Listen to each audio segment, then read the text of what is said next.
Problemado sa pag-ibig, pamilya, o nahihirapang hanapin ang sarili? Huwag mag-atubili dahil may nakikinig sa'yo. Love Me, Kathy G. This love letter is from Lester. Dear Kathy G, magandang araw po sa inyo at sa lahat ng mga nakikinig ng inyong programa. Ako nga pala po si Lester, I'm 28 years old from Quezon City. Sumulat po ako sa inyo dahil may mabigat na bagay akong matagal nang kinikimkim sa puso ko. Hindi ko alam kung tama ba ang nararamdaman ko or masyado lang akong nag-overthink. Kaya umaasa akong mabibigyan niyo po ako ng payo. May girlfriend po ako ngayon, si Aika.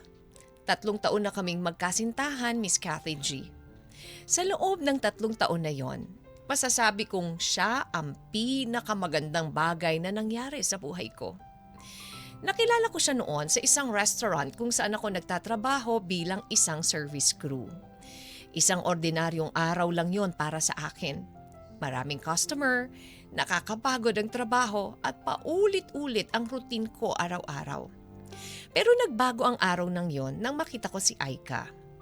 Pumasok siya kasamang ilang kaibigan niya, Miss Kathy, hindi ko maipaliwanag. Pero para bang tumigil sandali ang mundo ko noong nakita ko siya. Hindi naman siya yung tipo ng babaeng sobrang maporma. Simple lang ang pananamit niya pero may kakaiba siyang dating. Maayos siyang magsalita, magalang sa mga crew at laging nakangiti. Pagdating sa counter, online payment ang ginamit niya. Doon ko nakita ang ilang details at nagkaroon ako ng paraan para mahanap siya.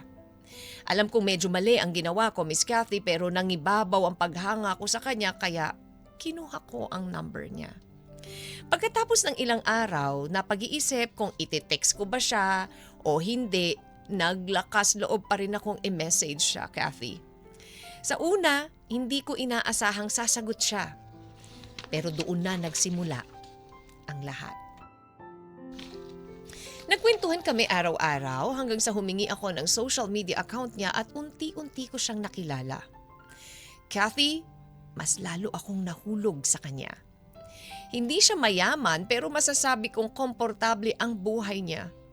Nakapagtapos ng kolehiyo, may maayos na trabaho at kayang bilhin ng mga bagay na gusto niya nang hindi umaasa sa iba. Samantalang ako, high school graduate lang. Sakto lang ang kinikita ko para sa sarili ko at pagtulong sa aking mga magulang. Sa kabila nun, sinubukan ko pa rin siyang ligawan. At sa hindi ko inaasahan, sinagot niya ako, Kathy G. Hanggang ngayon, hindi pa rin ako makapaniwala na minahal ako ng babaeng katulad niya. Sa loob ng 3 taon naming relasyon, masasabi kong naging masaya kami, hindi kami yung araw-araw na nag-aaway. Walang malaking iskandalo. Walang cheating, walang malalang problema, at kapag may hindi pagkakaintindihan, pinag-uusapan namin agad. Pag may problema ako at problema siya, sandalan namin ang isa't isa. Pero Kathy G, habang tumatagal ang relasyon namin, mas lalo kong napapansin ang malaking pagitan sa aming dalawa. Madalas kapag nagdi-date kami, kinakapos ako ng budget. May mga pagkakataon na gusto ko siyang ilabas para kumain or manood ng sine pero hindi ko magawa dahil wala akong sapat na pera.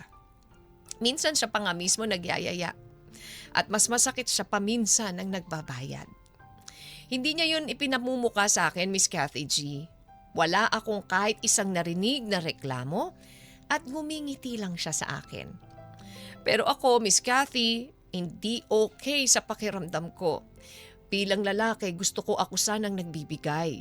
Ako ang nag-aalaga sa kanya. Pero pakiramdam ko, ako yata ang inaalagaan niya.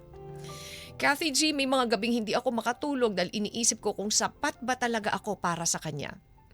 Kapag nakikita ko siyang masaya sa trabaho niya, proud ako. Pero kasabay nun, nakakaramdam din ako ng hiya sa aking sarili. Pakiramdam ko na pag-iiwanan ako. Mas lalo pa akong natakot kapag nakikita ko siya sa social media niya na may mga lalaking nagme-message at nangungulit sa kanya. Hindi naman niya pinapansin, Pero sa katunayan, pinapakita niya pa nga sa akin minsan ng mga messages na yon.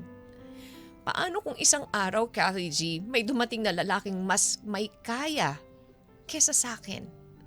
Mas edukado, mas successful, mas gwapo. Mas mabait at mas kayang ibigay ang lahat ng pangarap niya.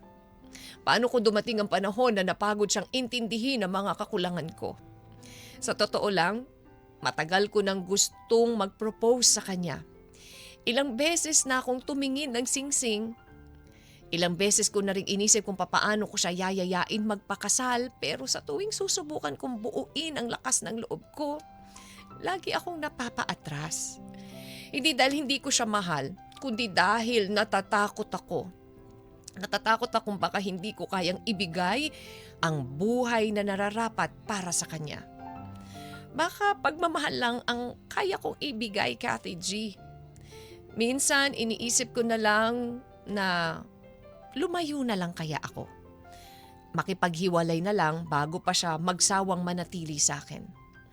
Pero sa tuwing naisip ko yon, parang pinipiga ang puso ko dahil mahal na mahal ko siya. Siya ang taong gusto ko sana makasama sa habang buhay o sa habang buhay, ang babaeng gusto kong makapagtupad sa aking mga pangarap. Ayoko siyang mawala, Kathy. Pero nalilito po ako. Masyado lang ba po akong mababa ang tingin sa aking sarili? Totoo bang hindi sapat ang pagmamahal kung hindi kayang ibigay ang lahat ng material na bagay? May karapatan pa kaya akong mangarap na pakasalan siya kahit hindi pa ako ganap na matagumpay sa buhay? O mas mabuti bang palayain ko na lang siya, Miss Kathy, para magkaroon siya ng pagkakataon na makasama ang lalaking para sa kanya? Hindi ko alam kung hanggang kailan ko dadalhin ang mga takot na baka isang araw ay hindi na niya ako piliin. Ano po ba ang dapat kong gawin? Mali po ba itong nararamdaman ko? Hanggang dito na lamang po at maraming salamat sa oras na inilaan nyo para basahin ang aking liham. Umaasa po ako maririnig ang inyong payo dahil sa ngayon, hindi ko po alam kung ang kalaban ko ba ay realidad o ang aking sarili. Hanggang dito na lamang po. Lubos na gumagalang at nagmamahal. All my Lester. life. Love Me, Kathy G.